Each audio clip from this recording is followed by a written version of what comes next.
Mind fair. A man visited us when I was a child of perhaps 8 or 9. Scrabbling through rocks in the garden where I'd taken agency, the scrape of a shoe perked my ears. A man dressed in a black suit was approaching from around the side of the house like a wolf at dusk, my dad's back to him. As he turned, I assumed he was to be in the company of a friend. The ruinous stranger I had pinned to my attention. The man stepped out of the diamond-laden meridian void into the most dim outer dusting of the light over the garage. A vague providence in the man's face had taken shape beneath a buttress of light that seemed inextricably attached to a magnum patchwork I couldn't quite place but sensed a reposeful longing for. My father ducked below the half-sunk garage door, and there was an exchange that commenced very swiftly. No introductions were given. Several times the man of softly intimate familiarity attempted to push past my dad and enter. Words heightened in audibility, and a brief tug-and-pull rabble broke out with Dad pressing his hand upon the man's chest.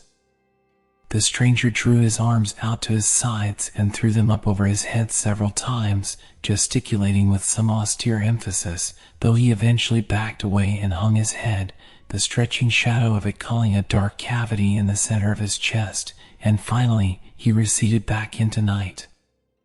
"Bud, go inside now and stay close to Mum till I get finished." "Go," said Dad, stern and a bit inflammatory. I entered as ordered, past the quilt blue garden hose, the tape-wrapped baseball bat, the red Schwinn with starter wheels. Beneath my feet the floor shook, stirred by the corroding and throttle of the shutting garage door. The buzz saw whirred shrilly and the wood screamed against it.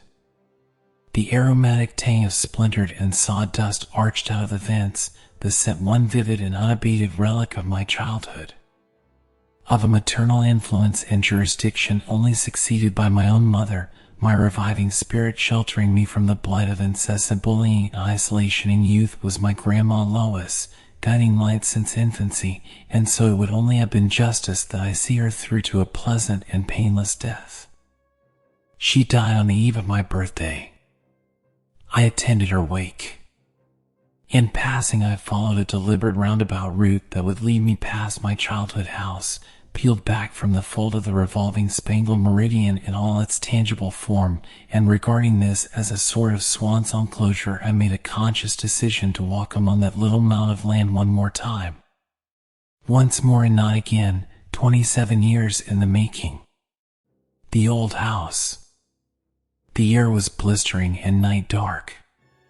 The shadows centered the scare of the waning moon gawked from the void in silent invocation as I crunched upon the ice-dusted grass.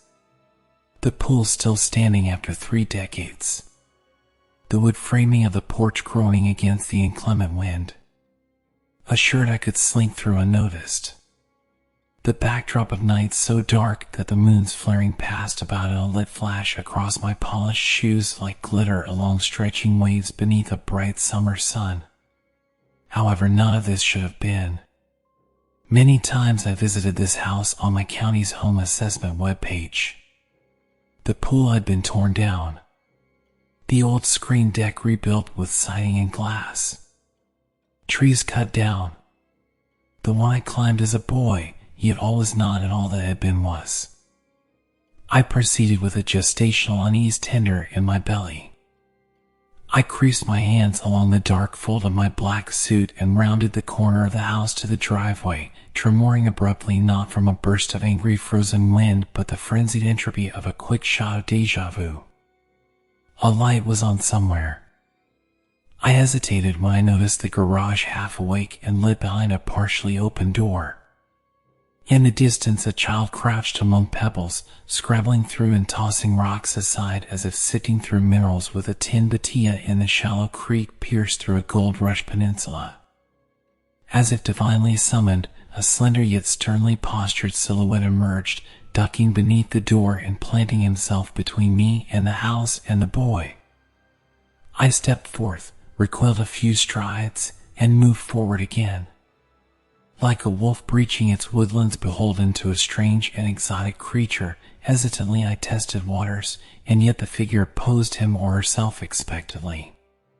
He looked at the child once over his shoulder and turned back to face me. In his shoes, I'd have broached with greater initial caution. A man draped in funeral blacks and scrubbed shoes with much less than a thin seam of polyester and cotton housing him from below freezing climates, a strange thing, a hissing red flag. However, the man nodded in vague affirmation that I approach. The man of faceless and featureless black stepped twice toward me, and I equaled. As my movement arced out from the structure, I could see a sliver of what was in it, and the accursed vertigo of deja vu spiraled me in still motion when a very familiar blue garden hose shone coiled around its bolt. Next to it, a Louisville Slugger wrapped at the handle with white tape. A ponderous, grown thing you are. Don't step back. Come here, man, spoke the man in the dark. His voice tolled like a funeral bell, with protracted and dark significance, with a finality attuned to and belonging only within one express time and one express place with one distinct function. There was a quaking deep in my center that weakened my knees. I began to breathe laboriously and tottered as if to faint. I extended my arms out and raised them over my head in gesticulation of some higher message of some greater order, inexpressible through verbal articulation. Smoke clouded his breath. In his fingers was a lit cigarette. He reached forth and placed his hand against my chest. The fragrance of sawdust. The unfolding imagery bathed in warm yellow light, and the sundry of my childhood angled against and hung on the walls. My red and frazzled black Schwinn. Starter wheels. The boy. The hair. The short sleeves. The skinny boned legs. Passive to the heartless bottom of conceivable temperatures. The. Don't come any further. He can't know. I placed my hands over my head. My eyes wetted with tears, quivering and nearing to leap from their ducts. But Dad. He turned to the boy. Bud. Go inside now and stay close to Mum till I get finished. Go, said the man, stern and a bit inflammatory. The boy regarded me with a familiar longing. A 10,000-yard stare. Hands in his lap and palms upturned. Ghost white pigmentation. Son, began my father. Predestiny is our repetition. Unfortunately, repetition is our curse. Dad? We've done this 1,000,000 times before, and will proceed 1,000,000 more times over. You ask, so I'm telling you. We're vampires of the mind. But I've never done this before, have I? I have to tend to my son. Go home, Greg. Mystification and at once demystifying as the keys that my fingers strike, the drive home was more an autopilot drifting than a conscious attempt at avoiding peril. It was only as my foot was drawn up and away from that grassy downslope for the last time that I saw the universe for what it really is, a revolving spline eating us up in its self-same rotation, the repetition of a thing so infinitesimal. Rolling along a paperboard of speckled tacks and the reddened, voided architectures the twinkling falsehoods puncture through. An application of mercurial gametes penetrating thinly the lie of its coils into one neglected zygote, an overwhelming, passive neglect that rots for 10 trillion eons, weeping tears of the gaseous water that sprouts from a human face. All equal in the laws of the living. Pretext and subtext. Nothing stalemate. Everything alive. If you exist, you've been here before. I wish I could explain it, but I can't. Deja vu isn't a trick of the mind, but a trick within itself, contrived by sentient minds to obfuscate where we really are, a pinwheel without substance. Throw a rock high enough and you will punch through to light. Throw enough of them and darkness disappears. The only question is, what's behind the darkness? What is the evil of the light? I sat on the edge of the couch while Henry, my little teacup Pomeranian and last living remnant of a previous life and marriage, curled to a ball in my lap. Such things couldn't have happened. Such things can't be. Where had my mind gone this last 2-hour parcel of my life? My tie hung from my neck unfurled like a string of Chinese market meat sucked away by flies. Limbs loose and chin tucked. I carried Henry to bed and fell asleep. Years passed by. I saved money and my living space grew incrementally one property at a time until I was wholly self-sufficient, and at the chilly gray age of 39, I decided to purchase a home again with Alicia, my fiancée. And as I scoured the market, one property popped up in my queue like a portend inscription of ends to all means. Towering above all else so much so that its shadow had stretched across my screen, my childhood home. Fucking, really? I felt some trembling litmus test from whatever enterprise governed my spirit in the sky. However, something about it just felt right. And wrong, but a wager with God isn't a wager of reason. We purchased the home. 40% down payment and moved in within a month.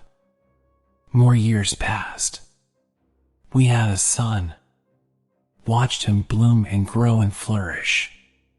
He looked just like me. I made up the garage with a clear intent, however. The design was that opposite of everything I could remember from my childhood. That awful dream or lapse of time or memory was motivation enough to abate its potential reality. Toolboxes and shelves on the right. Toby's accessories and toys on the left. In-ground pool. Greenhouse in back. Mulch instead of gravel. No digging. No open garage doors after nightfall. Ring cameras and, for fuck's sake, motion detector lights. One day at work I received a call. Toby had pulled out all shelves of my toolbox and it had practically collapsed on him. He came away virtually unscathed. But the side of the envoy was clawed and beaten as if Cujo was scraping his way in. I don't know what your obsession with order in the garage is all about, but this isn't Walgreens and there is no blueprint for aisles, she said haughtily. When I got home and slipped into the double garage, I thought I might have gone to the wrong house. Everything was rearranged, everything exactly the way I didn't want it, and it was then that I let go of augury and decided to live without superstition. So once upon a time I meet a guy in this house who was potentially crazy. Never saw his face. Nor much of a boy. Deja vu. That's it. Explainable. Deja vu. Momentary cosmic lapse. Then I went upstairs. When I ascended the staircase, Alicia met me with a vice grip around a fire poker. Toby had gone to the babysitter's house. She was quivering with a confusion of rage and abject terror. Her skin was flushed bone white. Cheeks run with rills of clear liquid. Tell me what happened. I already knew the story. At least I thought I did. But shaking the story from her was like trying to shake concrete from a salt shaker. Who have you been talking to? How do they know so much about me? Wait, what about you? We went to the couch, and at first she said little, only stirring to brush aside the drapes and peer out into the cold, dead night. When she finally spoke, she bawled. She said that. And then her face softened, tears stopped flowing, and she grinned a foul, open-faced, drooling scowl of a grin. She's gone. So is the boy. The curse goes both ways. Remember? Vampires of the mind. I blacked out.